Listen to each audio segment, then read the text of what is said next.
Sometimes, life places us in a room where cruelty and kindness collide. What happens next can reveal truths we never forget. This is not just a story about spilled coffee. It's about a young woman carrying more than anyone saw, and 50 men who reminded the world what respect really means. Before we begin, tell us where in the world are you watching this from? Drop your city or country in the comments below. Your every comment, gift, and membership helps us bring more heart-touching stories to your life. The diner smelled of bacon grease and burnt coffee that morning. The kind of small-town place where time didn't move fast, and faces were familiar. Behind the counter, a young waitress named Emily wiped her hands on her apron, smiling the tired smile of someone who hadn't slept enough. Her life wasn't glamorous, just paychecks scraped together and long nights worrying about bills. Yet, she greeted every customer as if they mattered. The bell over the door jingled, and in walked a man in a pressed suit. His polished shoes and sharp watch didn't belong to this place. He sat at the counter, impatient, scrolling on his phone. Emily walked over, pad in hand, and asked kindly, "What can I get you?" His response wasn't kindness. It was a sigh of annoyance. "Just coffee, and make it quick." Emily nodded, pouring his cup, careful not to spill. She placed it in front of him, whispering, "Here you go, sir." He didn't look up. He just grabbed it, took a sip, and grimaced. His hand shot out. In one careless motion, the cup spilled back onto her uniform, hot liquid staining her chest and apron. The diner froze. Emily gasped softly, the sting of hot coffee pressing into her skin. But instead of anger, she gave a trembling smile. "I'm sorry, sir. I'll get you another." Her voice cracked like glass. The man didn't even apologize. He leaned back, shaking his head. "Pathetic. Can't even pour coffee right?" His words were louder than necessary, cutting through the small diner. Other customers glanced, but no one moved. It was the kind of silence that makes the air heavy. Emily's hands shook as she grabbed napkins, blotting her shirt, trying to hold herself together. She wanted to disappear, to slip into the back and let the tears fall where no one could see. But she couldn't. Rent was due and tips mattered. She walked to the pot, refilled his cup, and placed it back in front of him with steady hands that weren't steady at all. For a brief moment, her eyes met his empty, dismissive, a man who didn't see her as human. He smirked, took another sip, and muttered, "Finally, you did something right." What Emily didn't notice, what he didn't notice, was that in the corner of the diner, 50 men in leather vests had stopped mid-bite, watching him, watching her, and not one of them looked amused. They weren't just any group of men. Their jackets bore the unmistakable patch, the Hells Angels. 50 strong, they filled the back booths and tables, their presence undeniable. Tattoos inked across weathered arms, chains glinting, voices once loud now gone quiet. They had been laughing moments before, sharing stories, eating breakfast, just men on a long ride.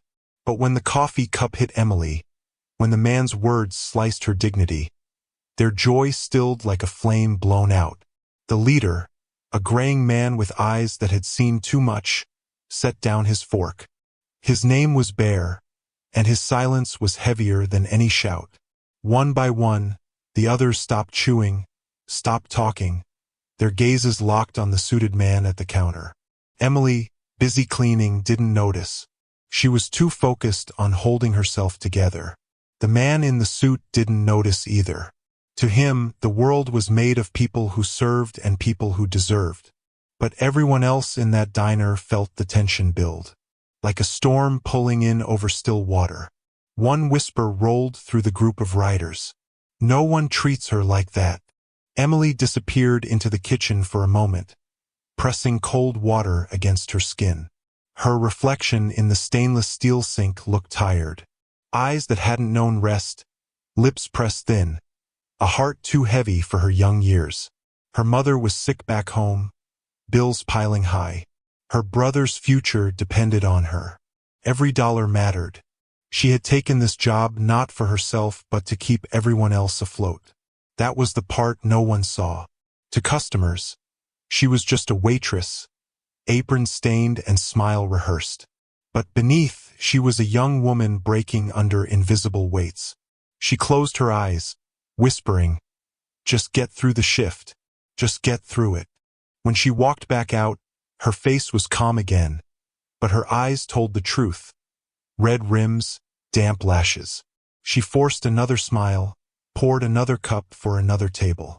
The man in the suit sat smug, scrolling his phone, as if the world revolved around him. And in the corner, 50 men in leather sat still, waiting, watching, deciding. The air was no longer quiet. It was charged. The suited man tapped his cup again, impatient. "Hey girl, you gonna refill this? Or just stand there looking useless?" His voice was sharp, careless, carrying enough disdain to cut. Emily moved quickly, pot in hand. She poured carefully, silently, trying not to draw attention. But as she leaned forward, he smirked, lifted his cup too quickly, and splashed it. Deliberately this time. Coffee streaked her apron, dripping down her hands. The diner gasped. A woman near the window whispered, "Oh my God!" Emily froze, eyes wide, breath stuck in her chest. Her lips trembled, but no sound came. She wanted to shout, to slam the pot down, to demand respect, but survival taught her silence. The suited man chuckled. "What? Too clumsy to handle coffee? Maybe this isn't the job for you." He didn't notice Bear stand up. He didn't notice the sound of 50 chairs scraping against the diner floor. But everyone else did. The room shifted. The air thickened. Emily, still frozen in her pain, didn't know yet. She was no longer alone. The scrape of chairs against tile echoed louder than words. Emily's head jerked up, startled, as the entire corner of the diner shifted in unison. 50 men in black vests rose from their seats, their faces carved from stone. The suited man barely looked up from his phone. "What now?" he muttered, clearly annoyed. He had no idea he had just pulled at the wrong thread. Bear, the leader, walked slowly toward the counter. Each step landed heavy, deliberate, as if the ground itself carried his weight. The other riders fanned out behind him, surrounding the room with an unspoken wall. Emily's breath quickened. Her eyes darted between them, confusion mixing with fear. She whispered, "It's okay. Please don't." But Bear's gaze never left the man in the suit. He stopped just a few feet away, his voice low, steady. "You think it's funny to humiliate people just doing their job?" The man chuckled, glancing up at last. "Who the hell are you?" That's when he noticed. Leather vest, patches. Dozens of eyes locked on him like a predator cornering prey. For the first time that morning, the suit man's smirk faltered. The suited man shifted uncomfortably, glancing at the exit. But before he could move, 2 bikers stepped in front of the door. Their arms crossed, tattoos wrapping around muscle, eyes unblinking. "You're not leaving," one of them said flatly. Emily's heart dropped. She rushed forward, panic rising. "Please don't make trouble. I'll clean it up. It's fine." Her hands shook as she reached for Bear's arm, but he gently moved her aside, his eyes soft when he looked at her. "Not fine," he said quietly. The man at the counter scoffed, puffing out false bravado. "What, you're gonna beat me up because I complained about coffee? That's cute." His voice wavered at the edges, though he tried to hide it. Bear leaned closer, his shadow swallowing the counter. "Coffee's not the problem. Respect is." The diner was silent except for the hum of the old fridge behind the counter. Every other customer sat frozen, eyes wide, witnessing a scene they'd never forget. Emily's lips trembled, caught between fear for her job and awe that someone, anyone, stood up for her. And for the first time all morning, the man in the suit wasn't the one in control. Emily's chest tightened as the room grew heavy with tension. Her whole life, She had swallowed moments like this, kept her head down, stayed quiet, endured cruelty because survival demanded it. But now 50 strangers were standing where she never could. Her eyes filled with tears she couldn't hide. She whispered, almost to herself, Why do people think it's okay to treat me like nothing?"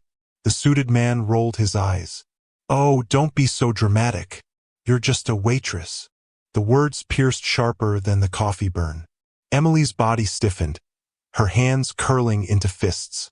Years of struggle, of working double shifts, of sending money home while ignoring her own dreams. All dismissed in 3 careless words. Bear's jaw tightened. He looked at Emily, then back at the man. His voice came like thunder rolling low across the sky. "She's not just anything. She's a person. And today, she's got 50 brothers who won't let her be disrespected." Emily's lips parted, stunned. No one had ever said that for her before. No one. The man swallowed hard. For the first time, he looked less like a wolf and more like a cornered animal. Bear didn't raise his voice. He didn't need to. The sheer weight of 50 men standing behind him said everything words couldn't. "You've got 2 choices," Bear said slowly. "You walk out of here with an apology on your lips, or you get walked out." The man's face reddened. His pride clawed for control, but the sweat at his temple betrayed him. He tried to laugh it off, shaking his head. "This is ridiculous. I don't need to apologize to some girl pouring coffee." A voice boomed from the back, another biker stepping forward. "Girl? That girl's working harder than you ever will." Another chimed in. "She's got more courage in her pinky than you've got in your whole body." The voices rose, not in anger, but in undeniable solidarity. Each word was a shield for Emily, building a wall around her heart that had never been there before. The man's smirk was gone now. He glanced at Emily, then back at the bikers, realizing the entire diner was waiting, watching, for him to do the one thing he least wanted. Admit he was wrong.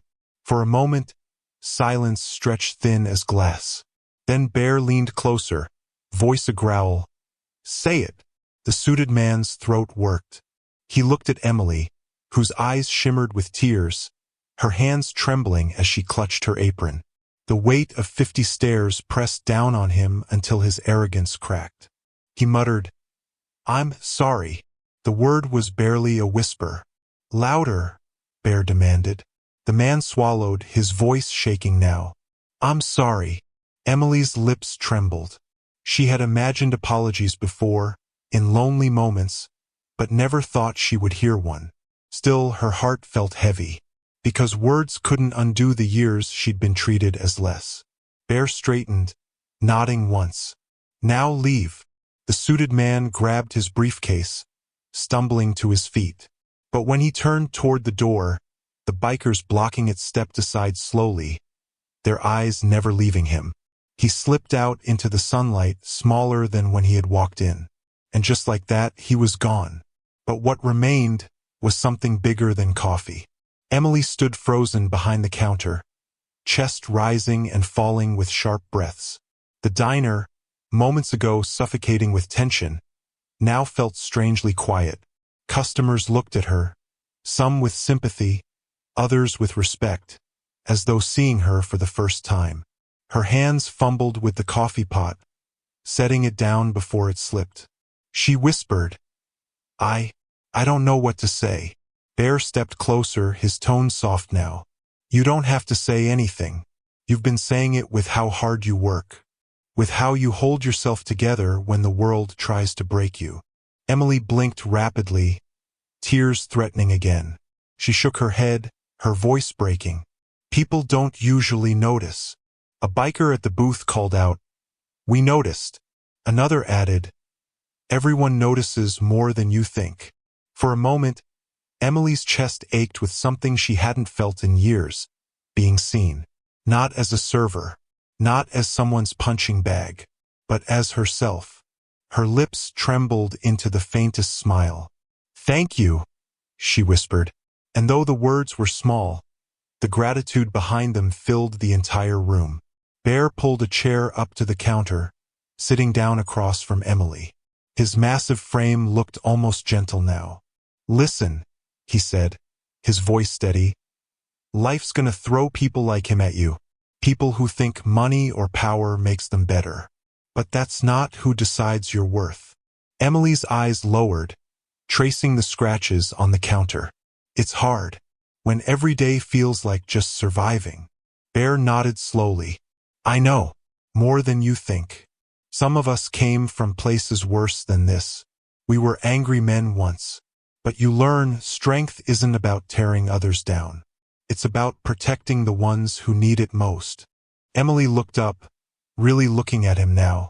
His eyes carried pain, stories he wasn't telling, but also something she recognized, empathy.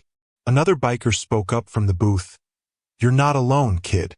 Not today, not ever again when you step in this diner." Her throat tightened, and for once, she let the tears fall freely. Not from pain this time, but from the strange, healing relief of finally being valued. As the bikers finished their meals, they didn't just leave quietly. One by one, they walked past the counter, placing cash down in front of Emily. Some dropped 20s, some 50s, one even left 100. Soon the pile grew, more money than she'd ever made in tips on a single morning. Emily shook her head, overwhelmed. I can't accept this." Bear placed his hand gently on the counter. "It's not charity. It's respect. For the way you carry yourself, for everything you've endured. Sometimes people need to be reminded they matter. Today, that's you." Emily pressed her hands to her face, sobbing softly. She whispered through tears, "You don't even know me." Bear's eyes softened. "Sometimes strangers see you clearer than the people you've known your whole life." When the last biker passed, he paused at the door, glancing back at her. "Keep standing tall, Emily. You've got more strength than you realize." And then, with the roar of 50 engines, they were gone. But their presence lingered. The diner felt different after they left. The hum of the refrigerator returned, conversations picked back up, but something unspoken lingered in the air. Emily walked into the kitchen, clutching the wad of bills in her apron, her chest still trembling with emotion. She leaned against the counter, closing her eyes. For years, she had carried her struggle in silence. But that morning had cracked something open. The cruel man's words had reminded her of every burden she bore, but the biker's defense had shown her something greater. She wasn't invisible. She whispered to herself, "I matter. I actually matter." When she stepped back out, the regulars smiled at her, not with pity, but with newfound respect. A woman at a booth mouthed, "Good for you." An older man tipped his hat. Emily's shoulders straightened. The burns still stung, the uniform still stained, but inside, something had shifted. She wasn't just surviving anymore.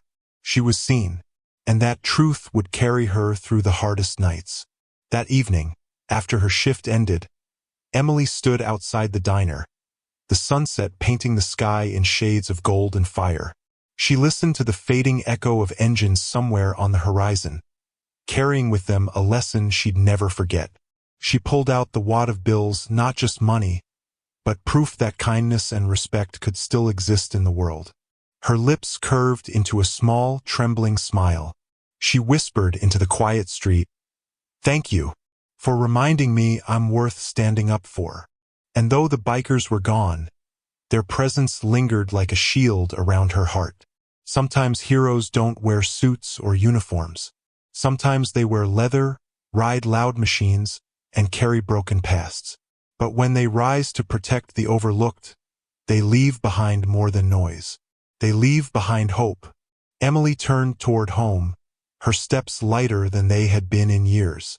And for the first time, she believed she wasn't just a waitress. She was someone who mattered. Some stories remind us that strength isn't about power. It's about protecting those who feel unseen. If the story touched you, share it with someone who needs reminding of their worth. Don't forget to subscribe, like, and press the bell icon for more stories that remind us we're never truly alone.